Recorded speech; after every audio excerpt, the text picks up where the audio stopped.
to talk about dating with Tourette's while I cook. I'm making dinner tonight for myself, so hopefully I don't cut my hand open while I'm recording this video.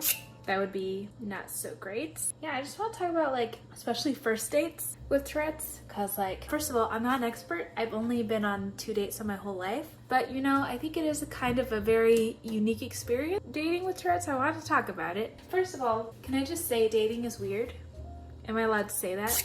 Dating is weird. So I think I definitely hate the dating part and would like to just get on to the relationship part. I think most people would agree with that.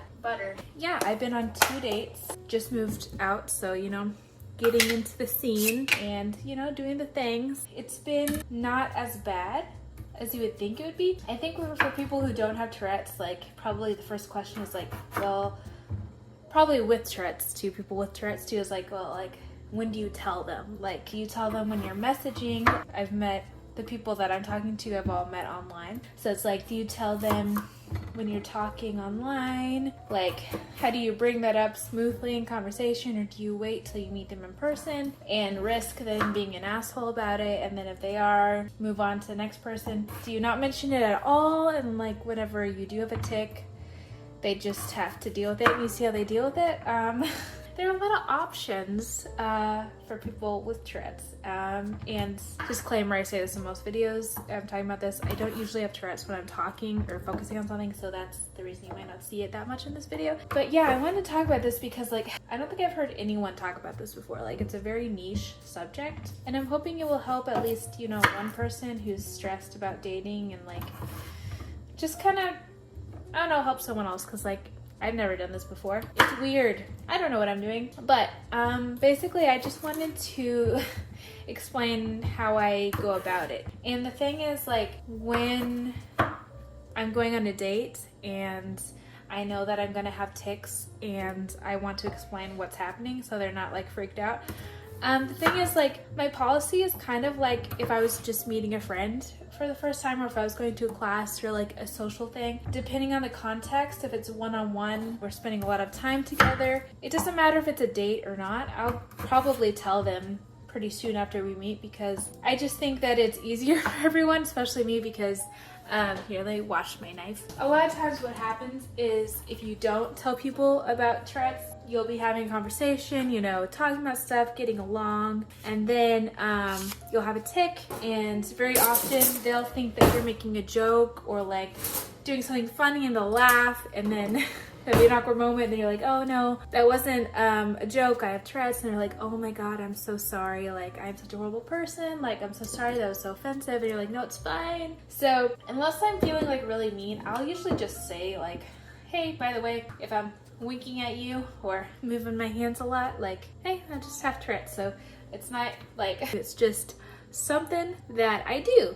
So that's usually my policy. So for me, dating or no, like, it doesn't really matter if it's a date or just like a social gathering. I kind of have the same policy. Now it does I also need to feel like this person is like at least moderately considerate and like not an asshole, and like, will, you know, be like, oh, that, I don't even, that's weird. But if I do think they would react like that, I probably wouldn't be talking to them in the first place. It's hard because when you have Tourette's and you feel like you need to tell someone in a certain context so there isn't confusion. For me, I'm always afraid that people are thinking that I'm oversharing.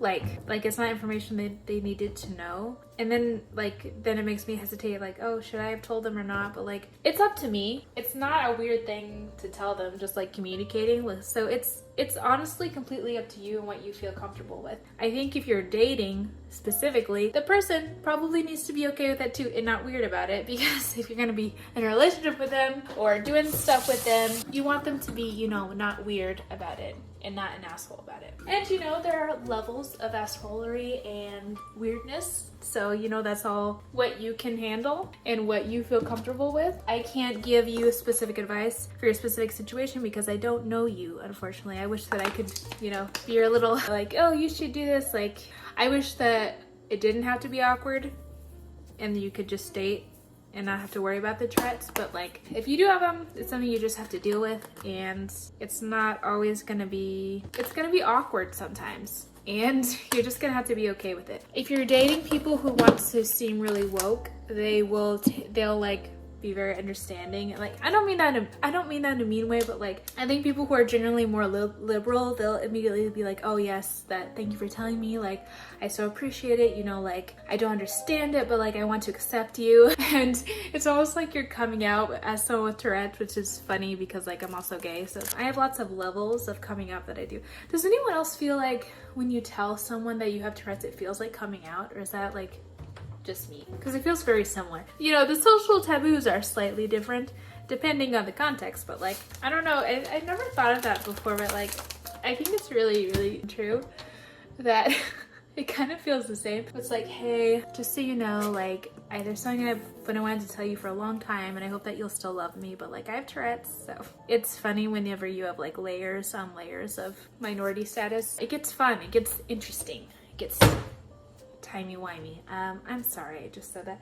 Let's start the oven. So maybe that's just me, maybe that's just my experience. Maybe no one else has like experienced that in their whole life. If not, that's fine too. But yeah, now I have to wash in my board. But yeah, that's been my experience so far. The people that I've told have been super cool about it, by the way. So hopefully that's hopefully that's reassuring to people who haven't dated, who have Tourette's. Like, most people, I think probably like 80 to 90% people are gonna be like, they're gonna be nice about it, at least at first. Like, maybe once you get to know them, they'll be weird because they just don't understand it, but like, that's humans, that's people.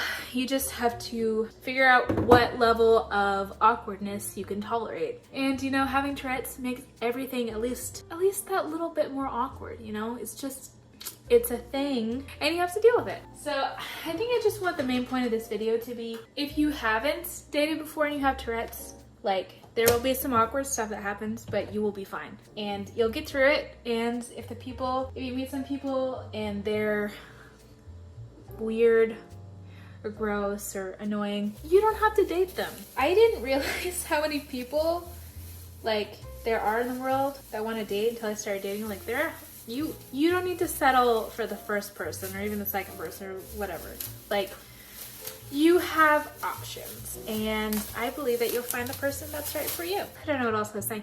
I don't know why I feel so optimistic about this right now. I think it's because like the person I met, like, she was really nice and like we had a good talk, and yeah, I'm feeling optimistic about it. And she was really cool when I told her, you know. I think if I was dating men, it might be a little different. Like, they're a little bit more of a wild card if you're a woman or man or non-binary person dating men. I'm not sure. I don't have as much advice about this. I mean, I assume most men would be nice about it too. Here's the thing. I hope that your criteria for a partner is like generally decent human being. Generally decent human beings will not be phased. Let's just say that. And if someone is phased, they're not right for you, move on, find another person. Easier said than done, definitely. But like, it is what it is. This thing about yourself shouldn't stop you from dating. I think that was everything I want to say, but I'm enjoying talking while I'm cooking, so I don't know. I hope that you guys are at least somewhat optimistic about your dating, and if you're not, that's fine. Totally understandable. I am not a very optimistic person in general. Might not seem like it right now, but like most of the time I'm like, the world is ending, I suck, everyone sucks. So if you're in that camp, I get it. It's valid. Hopefully it won't last forever. There's my little pessimistic side coming out again. But yeah, I think I'm gonna finish cooking and then like sit down and have a meal and maybe have wrapping thoughts wrapped up. I'll wrap up the video after I'm done. Thank you. Yeah, I'll see you. Transition. Gross meat, transition.